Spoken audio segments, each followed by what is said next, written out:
seandainya orang tahu apa isi surga, maka tidak ada yang akan lari darinya, pasti mengejar surga. Ditanya lagi, kalau neraka gimana? Maka pergi dia ngeliat neraka, balik, ya Rob, seandainya orang tahu isi neraka, maka tidak akan ada yang berani mendekatinya. Lalu Allah ciptakan pada surga dikelilingi dengan hal-hal yang tidak disukai oleh jiwa kita, nafsu kita, disebut makarih. Wa huffatil jannatu bil makarih. Maka surga Allah balut dengan hal-hal yang tidak disukai oleh hawa nafsu. Wa huffatin naru bisyahawat. Lalu Allah balut, Allah hiasi neraka itu dengan syahwat-syahwat, keinginan-keinginan rendahan. Lalu Allah tanya lagi Jibril, apa kata Jibril? Ya Rabb, kalau begini balutan surga, mungkin gak ada yang sanggup memasukinya. Ngelihat langsung pergi. Dilihat lagi neraka, apa kata Jibril? Ya Rabb, kalau begini gak akan ada yang selamat. Tuh bahaya gak Pak? Jadi kalau bukanlah karena rahmat Allah pada diri kita, kita gak selamat.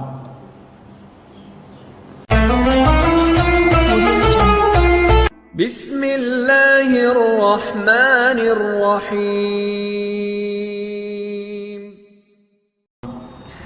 Kalau dia sudah bisa tidak menyalahkan orang lain, dia mulai menyalahkan dirinya. Nih coba lihat, kita kalau satu tim kerja, terus ada masalah, kita nyalain orang apa nyalain diri? Kalau masih nyalain orang, mesti nafsul amarah.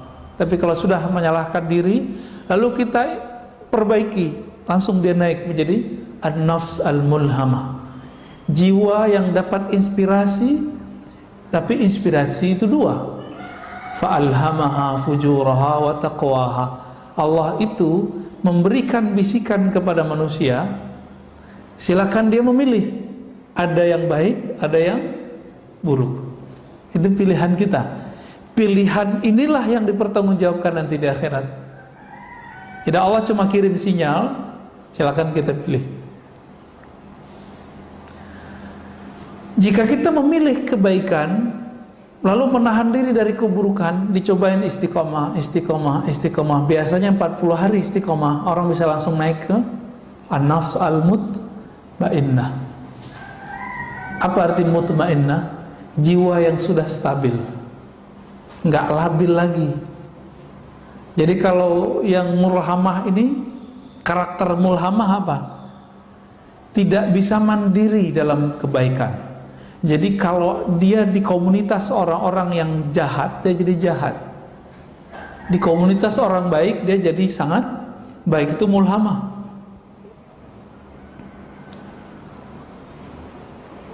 Kalau sudah bisa mandiri, istiqomah, dia sendiri, dia rame, karakternya tidak berubah, dia tetap cenderung kepada yang baik.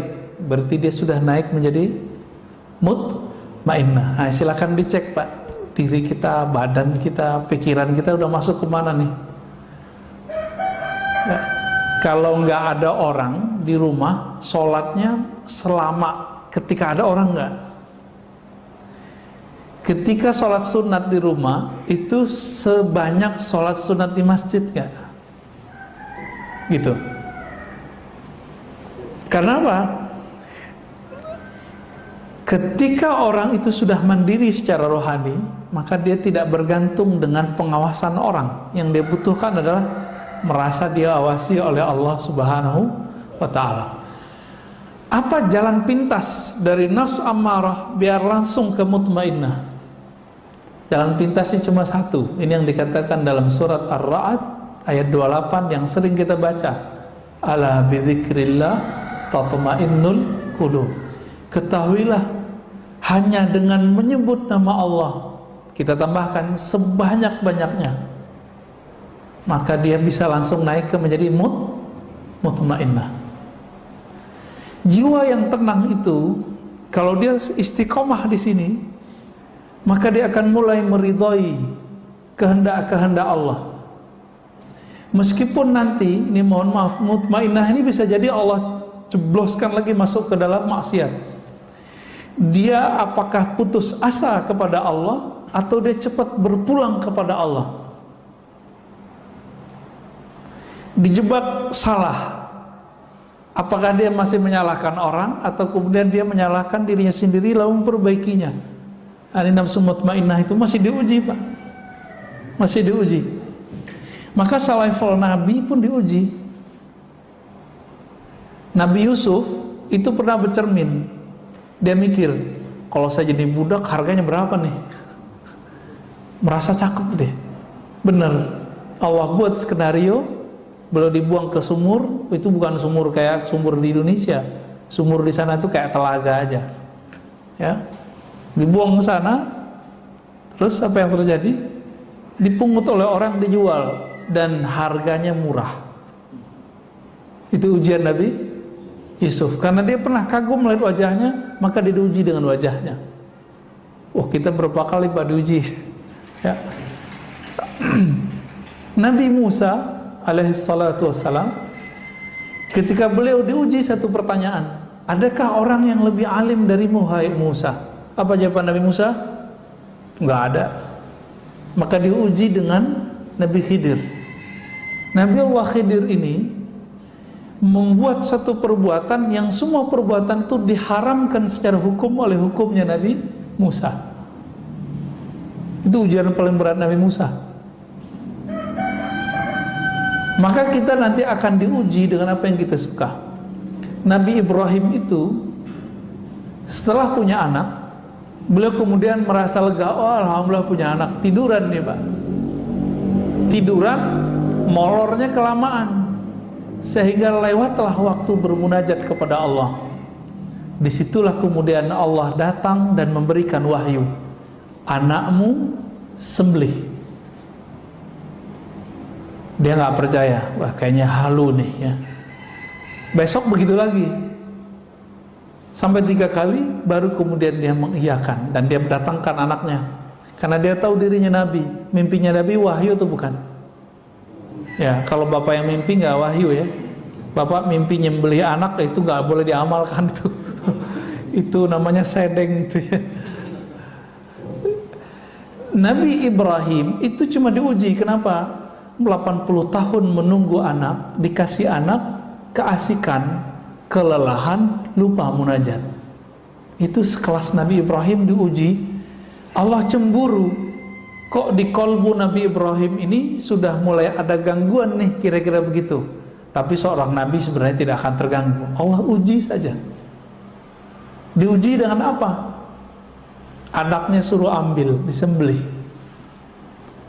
Nah ini agak ekstrim memang. Allah menguji Nabi Ibrahim itu agak sedikit keras. Kenapa? Karena Nabi Ibrahim akan diabadikan namanya dalam sholat kita. Allahumma salli ala Muhammad wa ala ali Muhammad kama sallaita ala Ibrahim wa ala Ibrahim. Boleh pakai Sayyidina, boleh tidak ya. Kita abadikan terus Pak namanya. Maka tidak pantas seorang Nabi Ibrahim yang selalu disolawatkan, yang disebut namanya dalam salawat Nabi Muhammad SAW, lalu beliau lupa kepada Allah dan terganggu oleh anaknya. Anaknya Nabi bukan? Ternyata anaknya Nabi. Semua anaknya Nabi Ibrahim itu Nabi. Saya pernah cerita di beberapa tempat, atau baru satu tempat ya. Nabi Ibrahim itu kan yang kita tahu istrinya cuma 2, Siti Sarah, Siti Hajar. Siti Sarah itu dari kampungnya, Siti Hajar dari Mesir. Padahal ada yang ketiga, namanya Siti Qanturah. Ini disebutkan dalam Tarikh Tabari, sejarah yang ditulis oleh Imam Tabari, pengarang tafsir. Dalam beberapa teks disebutkan Qaturah. Kalau dalam bahasa Arab namanya Qanturah. Anaknya ada 6. Ada namanya Madian, maka jadi kota Madian kan di Yaman. Ada Medan, saya nggak tahu apakah itu Medannya Sumatera Utara. Cocok logi Batar, takutnya cocok logi. Namun ulama sejarah sepakat bahwa 6 anaknya ini menyebar bukan di Timur Tengah saja, tapi menyebar ke India dan timur India. Negeri kita disebut dengan timur India. Oleh orang Belanda dulu disebut dengan Hindia Timur, benar nggak? Semua anak-anaknya Nabi Nuh dulu itu nama anaknya menjadi nama wilayah dan kota di Timur Tengah. Begitu juga semua nama anak-anak Nabi Ibrahim yang 6 itu hampir semuanya menjadi nama kota. Jadi saya bukan cocok logi, ya, itu benar bahwa ada keturunan Nabi Ibrahim yang sampai ke negeri kita. Makanya negeri kita ada yang disebut Medan, Maidan bahasa Arabnya. Di Arab sana juga ada Al-Maidan. Ya barangkali beliau hijrah, kan orang dulu berjalan kemana-mana. Bukan cocok logi juga ketika orang-orang Brahmana menyebut pemimpinnya dengan Brahmana. Jadi ahli sejarah, pakar genealogi namanya, itu mencoba melihat Brahmana ini kan bahasa Sanskerta, ya, bahasa Sanskerta, Pak. Itu ulama kita ahli sejarah beda pendapat mana yang lebih tua. Bahasa Aramaik itu induknya bahasa Arab, induknya bahasa Ibrani. Itu Timur Tengah. Mana yang lebih tua bahasa Aramaik yang dulu dipakai oleh Nabi Idris, Nabi Nuh, Nabi Adam alaihissalatu wassalam. Sedangkan di India orang pakai bahasa Sanskerta. Tapi kebanyakan ahli sejarah mengatakan bahasa Sanskerta berasal juga dari Aramaik. Wallahu ta'ala alam. Ya, masih satu rumpun. Walaupun sebagian orang mengatakan itu bahasa tertua. Dan bahasa kita banyak yang dari sana juga, Pak. Banyak dari sana. Ya. Dulu sebelum negeri kini ada negeri Melayu, ya, kerajaan-kerajaan Melayu, kerajaan Majapahit, Sriwijaya. Tulisan-tulisan yang ada di prasasti itu kan tulisannya tulisan Palawa. Tulisan Palawa, Pak. Bahasanya Melayu. Udah bercampur, kalau di Jawa ada Kawi, ya, ada tulisan Hana Caraka, semuanya pengaruh dari sana. Maka ini besar kemungkinan memang itu namanya Sayyidah atau Siti Kontura. Itu melahirkan Bani Jawi, jika benar ungkapan ini, ya. Jadi kita beruntung juga, Pak. Tapi hidungnya pesek-pesek, ya. Ya emang begitu. Udah iklimnya kali, wallahu a'lam. Dan yang paling mengejutkan, saya udah sering menyebutkan, zuriat Nabi terbanyak sekarang itu di negeri kita. Keturunan Rasulullah paling banyak sekarang di negeri kita, baik keturunan Hasan ataupun keturunan Husain. Yang rapih pembukuannya itu keturunan Husain. Ada di jalan apa nih? Jalan besar depan ini apa namanya? Cimatubang. Itu ada Robitoh Alawiyah. Itu Husain, Pak. Nggak mesti Syiah loh, ya. Itu kalau ada orang ngaku Habib, harus keluar suratnya dari sono bahwa dia benar nasabnya kepada Rasulullah dengan jalur Husain. Tapi kalau jalur Hasan banyak yang tidak tertulis, karena Sayyidina Hasan punya anak banyak sekali. Ya. Di Sumatera Barat dulu ada gelarnya Siti Nurbaya, itu kan gelar untuk keturunan Rasulullah, Pak, di sana. Siti. Di Makassar ada Andi. Di kita di sini di Pulau Jawa ada Raden, ya, Ajengan, apalagi Gus. Maka jangan sembarangan, Pak, ngasih nama gelar Gus, ya.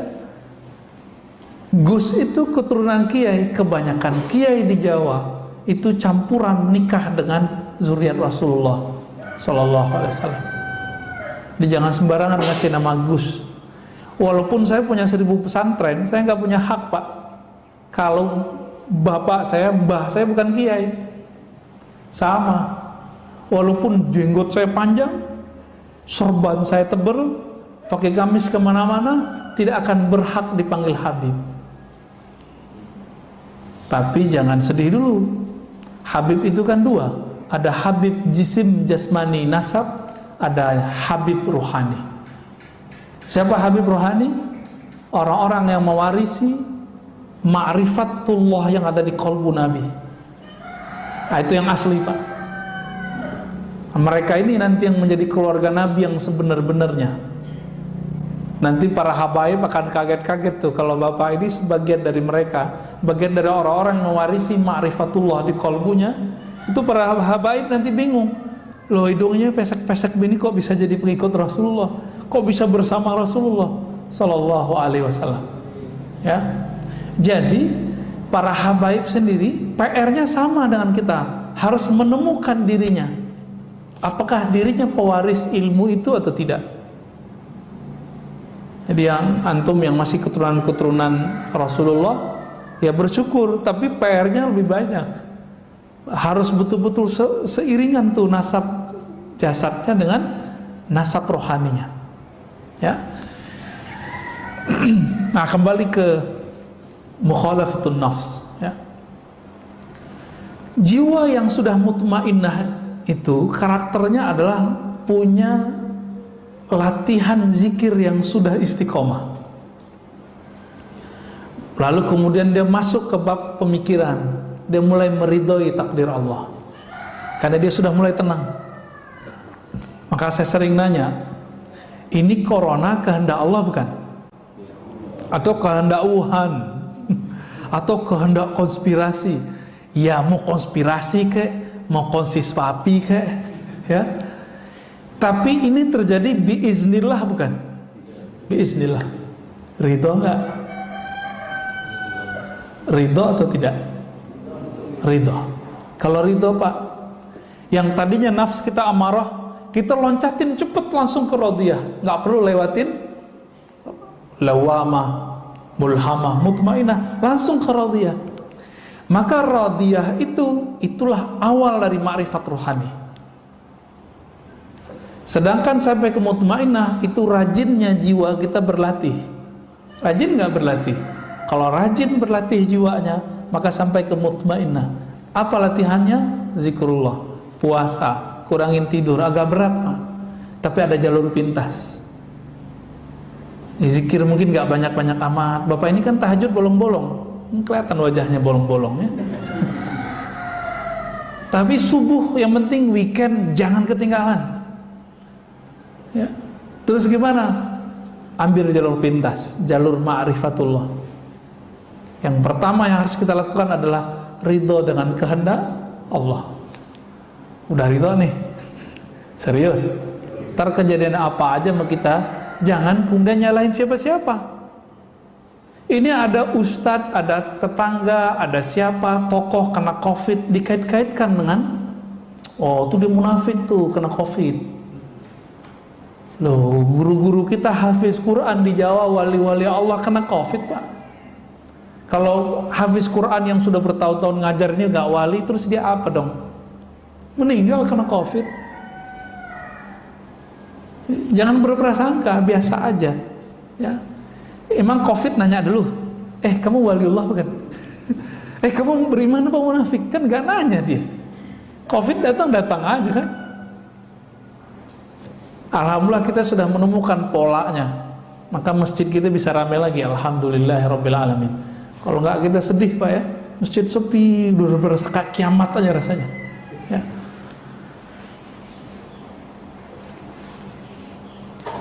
Itu kalau sudah ridho, dan ini persepsinya kalau sudah konstan, saya ridho dengan semua kehendak Allah, Allah pun nanti akan meridhoi kita. Nah, ini yang dikatakan dalam hadis qudsi, ana 'inda dhanni 'abdi. Aku berdasarkan persangkaan hambaku. Jika hambaku meridhoi kehendakku, aku akan ridhoi kehendaknya. Kalau Allah sudah ridho sama kita, mohon maaf, meskipun kita pemaksiat, Allah kalau sudah ridho, Allah selamatkan, Pak. Itu kelebihannya, ya. Tidak pernah menyalahkan orang, tidak, apalagi menyalahkan Allah. Ini kan kesalahan kita, kan suka menyalahkan Allah. Sering ngomong Allah nggak adil, itu ulang lagi syahadatnya, Pak. Jadi siapa saja antum mengatakan, ya, Allah tidak adil, nah, ini bahaya. Ini orang seperti ini mesti diulang syahadatnya. Karena dia menolak salah satu nama Allah, Al-Adlu, ya. Allah kan adil, maha adil. Baik. Kita coba lihat bagaimana ulama dulu mencoba melatih jiwanya. Ini nggak kuat, Pak. Saya nggak kuat ngikutin ini. Saya cerita aja ya. Imam Sari Sakti 40 tahun menahan dirinya untuk tidak memakan atau mengkonsumsi sesuatu yang itu bersumber dari syahwatnya. 40 tahun, Pak. Percaya karomah nggak? Percaya? Kalau ada orang zikirnya sudah istiqomah, tiba-tiba sejadahnya naik, percaya nggak? Percaya? Oke. Baru saya bacain, Pak, isinya. Kalau nggak percuma kita berceritain, ya. Wa ruwiya rajulun jalisan fil hawa. Diperlihatkan suatu waktu ada seseorang yang soleh, ketika dia berzikir sajadahnya naik. Jadi cerita sajadah naik bukan cerita 1001 malam doang. Aladin itu emang ada Pak kejadiannya, cuma bukan pakai om jin, ya. Faqila lahu bimanilta hadza. Wahai Tuhan yang soleh, dengan amalan apa engkau bisa mendapatkan derajat sehingga kalau zikir badanmu langsung naik? Apa jawaban beliau? Taraktul hawa fakhara lil hawa. Mirip ya, taraktul hawa. Aku tinggalkan keinginan hawa nafsu, hawa. Fasakhara lil hawa. Lalu Allah kemudian menundukkan hawa. Hawa itu udara. Bisa melambung kayak avatar. Avatar Eng ya. Tuh pada nonton ya. Sama aja sama bocah-bocah ya. Ya emang begitu kita, Pak. Kita terhibur dengan melihat yang sebenarnya imajinasi itu ada, ya. Dulu saya punya seorang guru. Guru saya ini tinggal di rumah mertuanya, nggak kelihatan kerja. Mertuanya marah, kesel sama dia, kayak jadi beban. Padahal banyak orang yang menghantarkan rezeki ke sana. Ada yang berobat, ada yang minta doa, ada yang minta ngaji. Ini guru saya nggak pernah ninggalin sholat duha, tidak pernah ninggalin tahajud. Setiap hari sholat tasbih. Ada yang setiap hari Pak sholat tasbih? Bawa tasbih aja enggak. Zikir pagi sore aja boro-boro. Ini tiap hari deh. Saya pernah ngikutin beliau waktu masih umur 12-13 tahun, sholat semalam 100 rakaat Pak, saya pernah ngikutin 100 rakaat. Untung ayatnya kuliah kulhu Pak, kalau enggak gempor juga kita ya. Di saat mertuanya bersuuzon, biasa orang kalau sudah umur agak tua kan kalau malam-malam bangun jam 2 dia bangun mau buang air kecil, rumahnya rumah panggung, mau turun. Karena tempat zikir itu nggak ada bisa di kamar, dia zikir di belakang ruang tamu. Masuk ruang tamu belakangnya. Ketika dibuka pintu oleh si mertua, dia lihat noleh kiri kanan, kaget. Pas ngeliat ke kanan, itu sajadah udah nyundul ke atas kepalanya. Jadi kepala orang yang duduk di atas sajadah, pas dilihat siapa? Dikirain hantu, Pak. Ternyata mantunya. Mau pingsan. Semenjak saat itu dia nggak berani lagi menyindir, ya, ngata-ngatain. Di kampung saya itu kata-kata sindiran itu betul-betul dahsyat, ya. Dunia kata-kata di sana tuh, orang pinter ngomong situ, ya. Sampai dosen kita di salah satu kampus di Jakarta, saya tanya, Prof, kok nggak pulang kampung? Oh nggak kuat, nggak tahan sama kritik orang kampung, katanya. Udah biasa di sini dicium tangan, ya kan, orang Jawa, orang Betawi, orang Sunda kan, jangankan guru ngaji, guru kimia aja dicium tangannya, ya kan? Tiba-tiba ada ustadz bilang cium tangan sama dengan menyembah guru, nisfus sujud. Dia nggak ngerti budaya, dia coba akal-akalin budaya orang dengan pemahaman yang dangkal. Nah, ini yang kemudian jadi panutan orang hari ini. Nauzubillah min dzalik. Jadi ini kejadian, Pak. Kejadian ada sajadah naik. Tinggal dia jalanin aja tuh syahadah sebenarnya. Ya.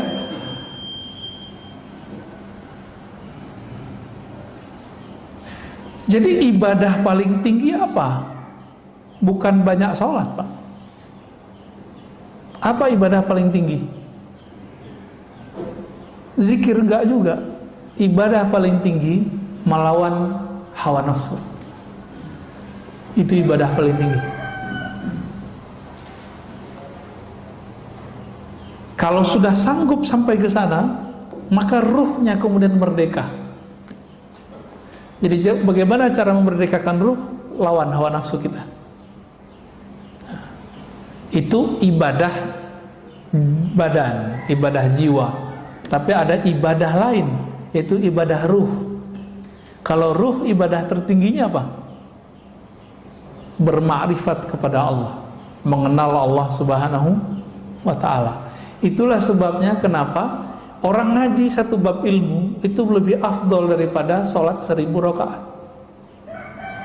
Karena bisa jadi yang sholat 1000 rakaat tidak mengenal Allah, sedangkan yang ngaji cuma satu bab membuat dia mengenal Allah. Ini nanti syuruk nih.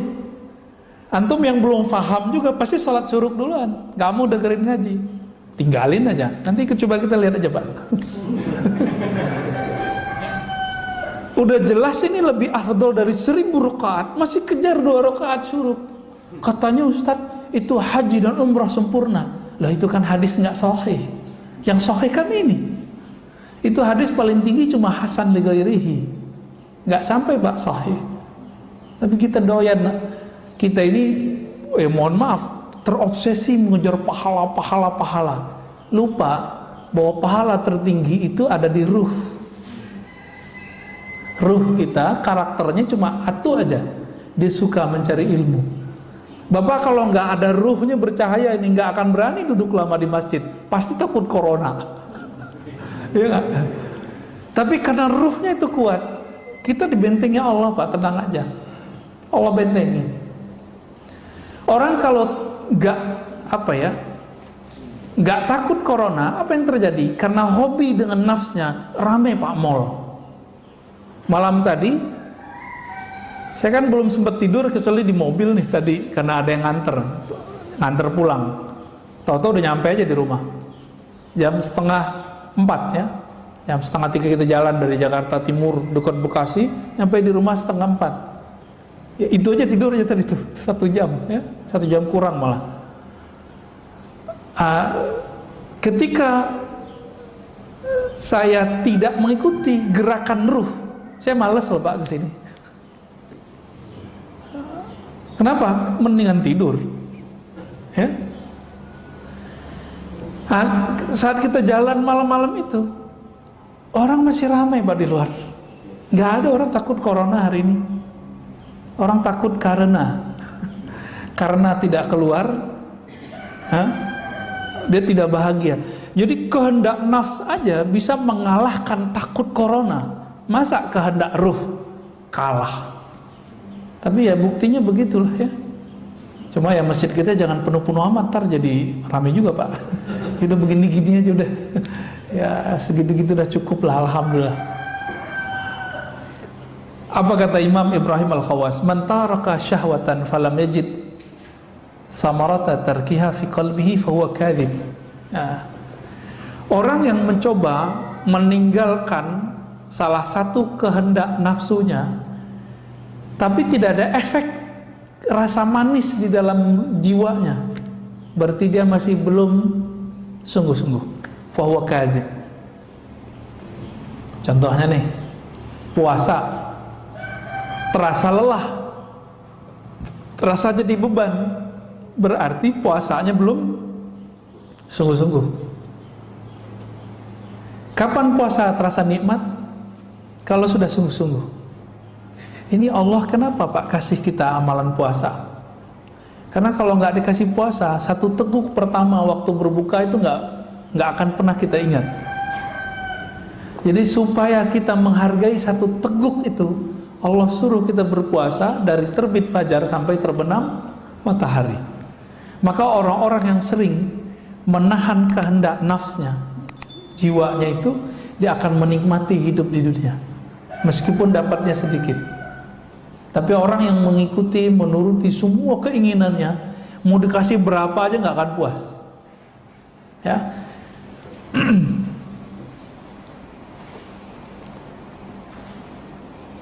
Maka beliau mengatakan, ya, khalif nafsaka fi hawaha, maka berselisihlah dengan jiwamu sebagaimana dulu, ya, para nabi menyelisihi jiwanya. Jika tidak, maka seperti moyang kita, Nabi Adam itu tertarik mencicipi buah larangan itu kan karena hawa, bukan Siti Hawa, ya, Hawa besar. Jadi nggak usah disalahkan Hawa. Itu Nabi Adamnya penasaran gitu. Tapi itu semua skenario, ya. Skenario kenapa? Sebelum itu terjadi, Allah sudah ngomong, Allah sudah sounding kepada malaikat. Hai para malaikat, aku hendak menjadikan khalifah di muka bumi. Lalu dibuatlah skenario perseteruan antara setan, iblis dengan Nabi Adam. Jadi kita nggak perlu menyalahkan Nabi Adam seperti yang terjadi dalam agama-agama lain, ya. Nggak usah Pak, santai aja kita, ya. Kalau nggak begitu kita nggak akan tahu masjid hari ini, ya. Kalau nggak begitu kita nggak tahu apa nikmatnya tahajud. Nikmat nggak tahajud? Nikmat. Nah, kalau yang udah ngerasain nikmat tahajud berarti udah berhasil meninggalkan nikmatnya tidur, syahwatnya tidur. Kurangi syahwatnya tidur, rasakan nikmatnya tahajud. Kurangi syahwat makan, rasakan nikmatnya makan. Ya. Kalau zikir itu enaknya mata dipejamkan atau dibuka? Dipejamkan. Dibuka atau dipejamkan? Dipejamkan. Kenapa? Semakin saya membuka, maka terganggunya banyak, Pak. Nah, untuk menikmati pandangan batin, tutup mata sejenak. Gitu caranya, tekniknya, ya. Banyak teknik-teknik dalam berzikir. Nah, di sini sangat banyak butuh beliau, ya. Dan beberapa sudah saya sebutkan tadi, dan beliau tutup dengan ayat ya ayyatuhan nafsul mutmainnah. Surat apa itu? Surah Al-Fajr bagian akhir. Wahai jiwa yang tenang, irji'i ila rabbiki radiyatan mardiyah. Langsung dapat undangan dari Allah. Pulanglah kamu ke sisi Rabbmu dengan rasa ridho dan diridhoi meskipun masih di dunia. Mereka ini yang disebut wali, Pak. Jadi wali Allah itu minimal dia radiyah mardiyah. Fadkhuli fi ibadi. Lalu masuklah kamu ke dalam daftar hamba-hambaku. Maka wali-wali itu dia didaftarkan namanya di langit, ya. Itulah sebabnya wali-wali itu nggak pernah kesepian walaupun terlihat sendiri, ya. Wadkhuli jannati, masuklah ke dalam surgaku, ya. Cuma kan Nabi mengatakan Allah Ta'ala menciptakan neraka, surga. Lalu Jibril disuruh melihat surga, lihat neraka. Lalu Allah bertanya basa-basi, Jibril, menurutmu surga gimana? Apa kata Jibril? Hadis ini sahih, ada di riwayat Imam Nasai. Ya Rob, seandainya orang tahu apa isi surga, maka tidak ada yang akan lari darinya, pasti mengejar surga. Ditanya lagi, kalau neraka gimana? Maka pergi dia ngeliat neraka, balik. Ya Rob, seandainya orang tahu isi neraka, maka tidak akan ada yang berani mendekatinya. Lalu Allah ciptakan pada surga dikelilingi dengan hal-hal yang tidak disukai oleh jiwa kita, nafsu kita, disebut makarih. Wa huffatil jannatu bil makarih.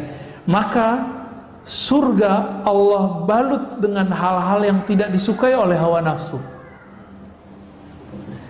Wa huffatin naru bisyahawat. Lalu Allah balut, Allah hiasi neraka itu dengan syahwat-syahwat, keinginan-keinginan rendahan. Lalu Allah tanya lagi Jibril, apa kata Jibril? Ya Rabb, Kalau begini balutan surga, mungkin gak ada yang sanggup memasukinya. Ngelihat langsung pergi.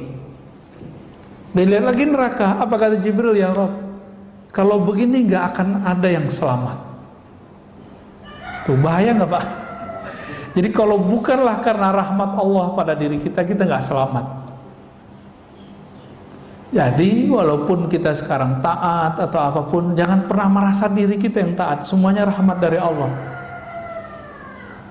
Bisa keluar dari maksiat itu karena rahmat bukan? Atau karena kita hebat? Saya yakin bukan karena kita hebat Pak. Sehebat-hebat orang, sehebat-hebat Barsisa, Barsisa itu tadi sama. Itu zikir ngawang deh. Karena saking terkenalnya si Barsisa ini, maka datanglah banyak jamaah. Udah gak muat kata Barsisa, ente duduk di atas. Dulu belum ada lantai 2. Di atas itu maksudnya apa? Berlapis-lapis Pak.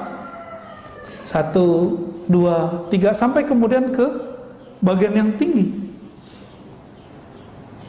Apakah dia waliullah? Belum tentu.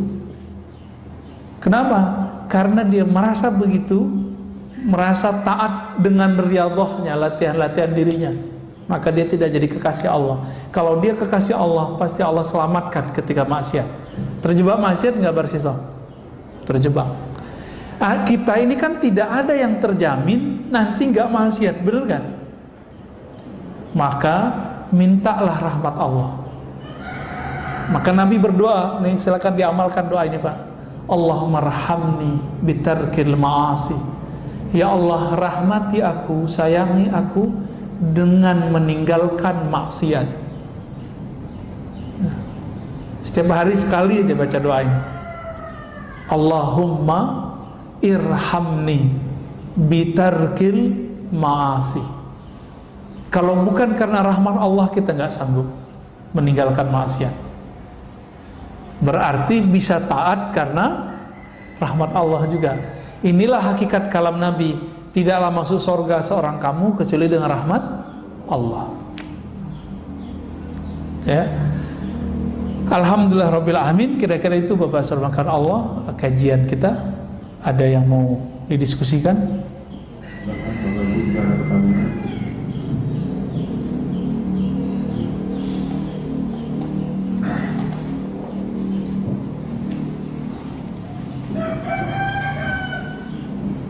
Assalamualaikum warahmatullahi wabarakatuh. Assalamualaikum.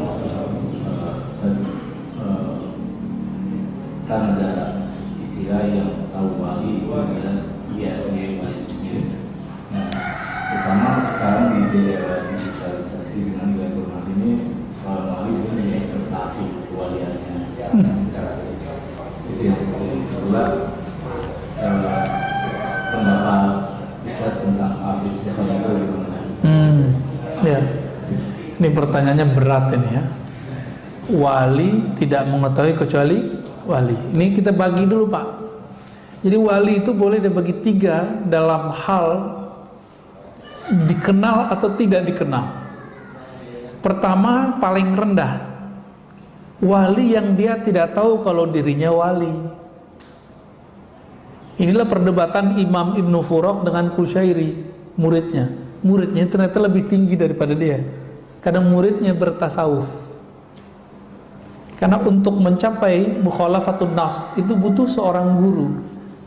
Imam Kusyairi punya mentor, guru, mursyid yang membantu dia untuk melatih jiwanya.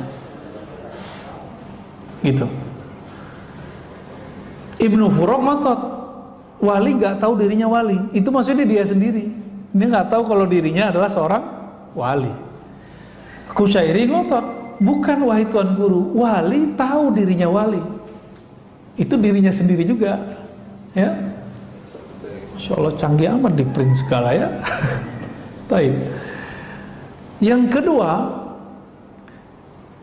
wali yang sesama wali saling mengetahui. Itu yang antum tanyain tadi.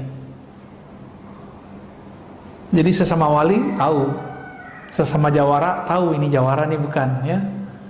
Sesama ahli keilmuan mengerti orang yang diajak ngomong ini ahli ilmu gitu. Maka wali juga sama. Wali ini kan ukurannya bukan pada penampilan, tapi pada ma'rifatullah. Dia kenal Allah seberapa. Karena wali itu diartikan kekasih Allah. Ya kalau bahasa ininya pacarnya Allah, kita kira begitulah.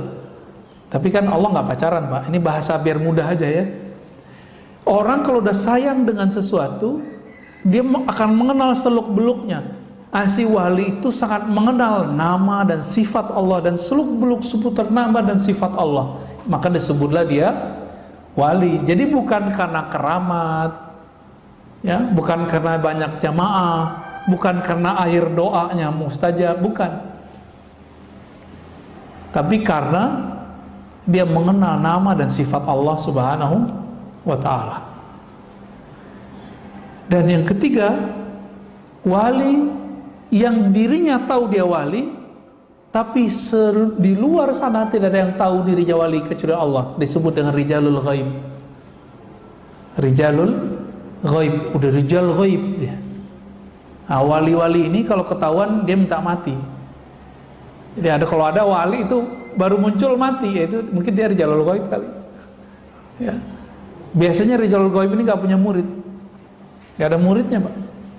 Ya, urusan kolbunya dengan Allah Subhanahu wa ta'ala. Nah, bagaimana dengan ekspos kewalian hari ini? Gak ada ekspos kewalian, ya, ya gak ada.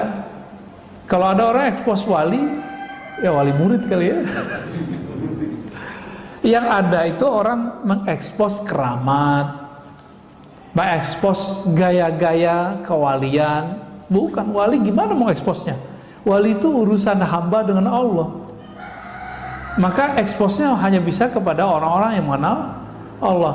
Emang di YouTube siapa yang mengerti ini wali nggak wali? Yang nonton YouTube macam-macam, ya. Mau ada 1000 orang bilang, oh kita ini wali. Kalau Allah bilang enggak masuk. Walaupun ada 1 miliar orang tidak mengatakan kita wali, tapi Allah bilang kamu waliku, jadi wali, Pak. Jadi itu bukan urusan jamaah. Dan wali tidak pernah diangkat oleh jamaah, Pak. Kecuali wali murid, ya. Wali kelas, itu SK-nya dari kepala sekolah tuh. Wali kota, ya. Wali apa lagi, Pak? Wali santri, sama ya. Wali nikah, wah asik juga tuh. Baik. Bagaimana dengan Habib Syekhon ya? Habib Syekhon itu, jadi teman-teman, wali ini ada yang mencapai kewaliannya dengan cara suluk, thariqah. Berlatih, Allah angkat. Ini suluk namanya. Nah, orang begini biasanya jadi kiai mursyid. Tidak semua mursyid wali loh, Pak, ya. Kalau Habib Syekhon itu masuknya ke majzub. Nah, itu thariqah kedua. Jadi diangkat jadi wali karena Allah yang mengambilnya. Jadi dia ditarik, maka disebut majzub. Nyampe di Jawa majdub. Ya, yang benar majzub, ya, pakai za. Ditarik oleh Allah. Nah, orang-orang majzub ini setiap saat Allah memandang kalbunya dengan cinta. Dan orang ini kalau sudah begitu, maka muncullah kegirangan di kalbunya. Di saat itulah terjadi keanehan-keanehan. Tergantung nanti karakter nafsiyahnya gimana dulu. Barangkali Habib Syekhon masuk sana. Jadi jangan antum bilang beliau Habib gila, jangan. Itu buruk adab tuh. Yang bilang dia gila, saya khawatir ntar keturunannya ada yang gila. Karena menyakiti seorang wali. Hati-hati ya. Itu Habib Syekhon. Sama dengan Habib Ja'far Allah yarham, sudah meninggal, Al-Kaf ya. Benar, Al-Kaf ya. Itu sama, masuk ke sana tuh. Dikasih panggung lagi sama teman-teman kita santri ya.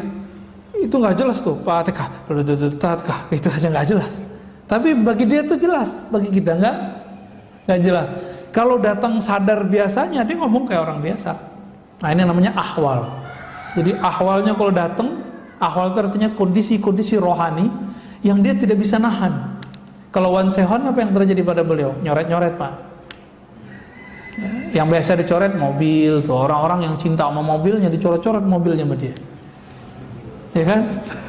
Ada yang dicoret bajunya, berarti orang ini suka atribut.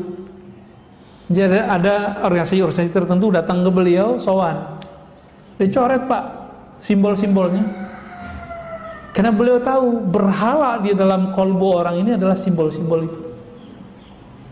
Ada yang berhalakan tadi apa?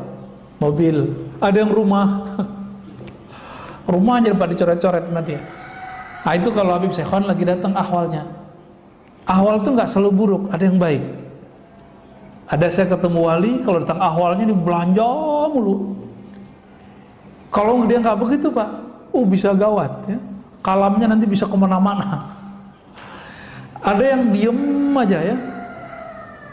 Kalau datang ahwal dikunci pintu dia diem aja. Ada juga yang begitu. Ya wallahu taala alam.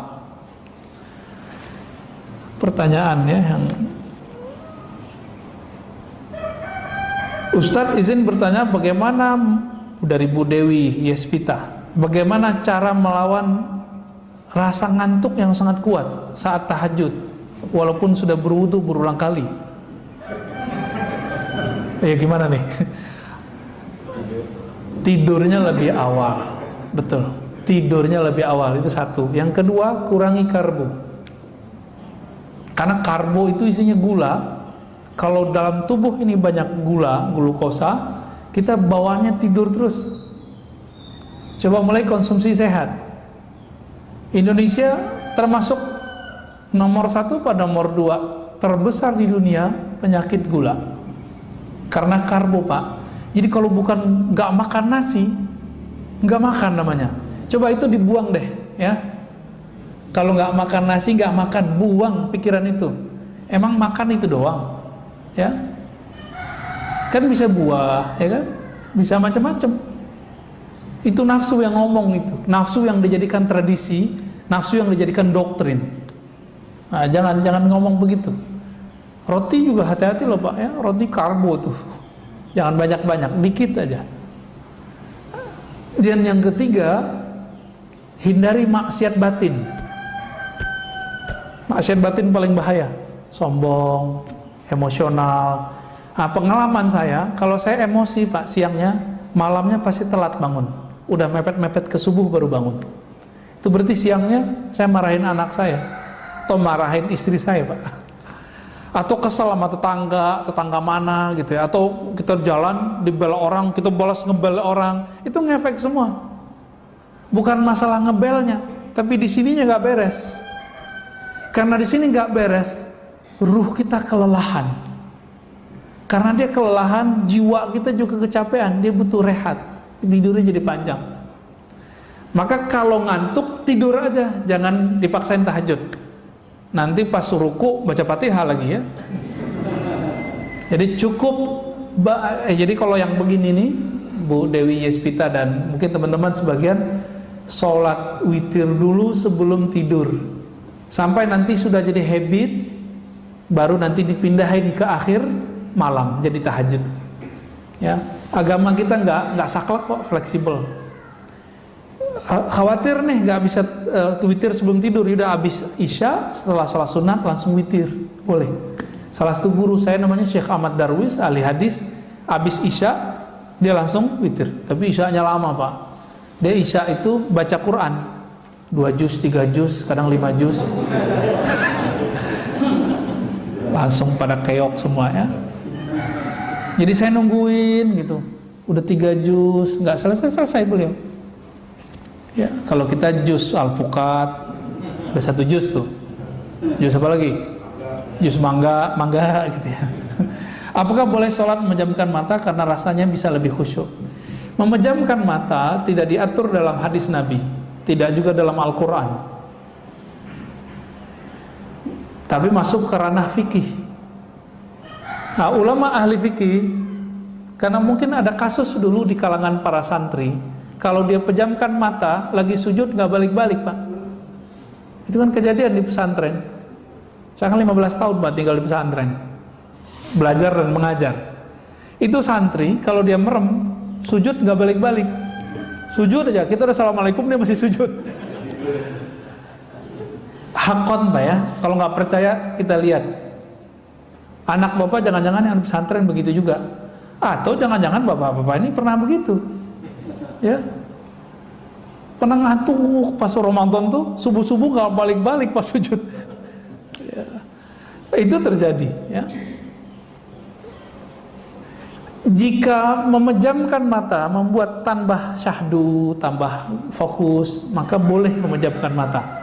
Tapi jika memejamkan mata membuat pikiran kita kemana-mana, maka makruh. Itulah makruh hukumnya. Jadi jangan saklek. Yang paling lucu ada seorang syekh ya, saya nggak usah sebutnya. Bagi dia memejam mata meniru agama lain. Padahal ada hadisnya. Ya, ada hadisnya Nabi kalau ngajarin zikir Sayyidina Ali, salah satu riwayatnya ghammid ainaik, pejamlah matamu lalu bacalah nama Allah di kalbumu. Ada hadisnya. Jadi memejam mata itu bukan urusan menyerupai. Kita tahu hadis apa enggak, ya. Jadi boleh dengan syarat itu, makruh dengan syarat yang tadi, ya. Pak Ahmad Romli. Dalam beberapa kondisi kita terkadang belum bisa berzikir secara fokus karena beberapa kesibukan sehari-hari. Apakah zikir hanya dengan lisan tanpa menghadirkan hati dapat bermanfaat? Ya, orang sholat nggak khusyuk lebih afdol daripada nggak sholat. Ya. Sepakat? Ada yang nggak sepakat? Orang zikir masih melayang-layang itu lebih utama daripada nggak zikir.